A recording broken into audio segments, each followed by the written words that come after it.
ଯେବେ ଆପଣ କୌଣସି ଝିଅକୁ ବହୁତ ସୁନ୍ଦରୀ କହିବେ, ସେ ଏହି କଥାକୁ ବେଶୀ ଦିନ ମନେ ରଖିନଥାଏ। କିନ୍ତୁ ଯେବେ ଆପଣ ତାକୁ ଅସୁନ୍ଦରୀ କହିବେ, ଏହି କଥାକୁ ସବୁଦିନ ପାଇଁ ମନେ ରଖିଥାଏ। ମନୋବିଜ୍ଞାନ କହେ, ଯଦି କୌଣସି ବ୍ୟକ୍ତି ଆପଣଙ୍କ ସାମ୍ନାରେ ଅନ୍ୟର ଚୁଗୁଲି କରେ, ତ ସେ କେଉଁଠି ନା କେଉଁଠି ଆପଣଙ୍କର ଚୁଗୁଲି ନିଶ୍ଚୟ କରିଥାଏ।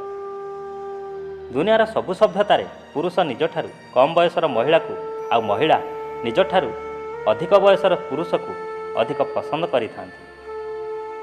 ଯେବେ କେଉଁ ଝିଅ କେଉଁ ପୁଅ ସହିତ ବିନା କାରଣରେ ଝଗଡ଼ା କରେ କିମ୍ବା କୌଣସି ତଥ୍ୟ ଉପରେ ଯୁକ୍ତି କରେ, ବୁଝିଯାଆନ୍ତୁ ସେ ଆପଣଙ୍କୁ ଗୁରୁତ୍ୱ ଦେଉଛି।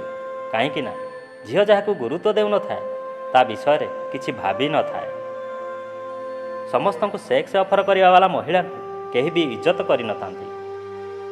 ସେକ୍ସରେ ସକ୍ରିୟ ରହୁଥିବା ବ୍ୟକ୍ତିର ଦାଢ଼ି ତା'ର ନିଷ୍କ୍ରିୟ ଅବସ୍ଥାରେ ରହିବା ତୁଳନାରେ କିଛି ଅଧିକ ବଢ଼ିଥାଏ।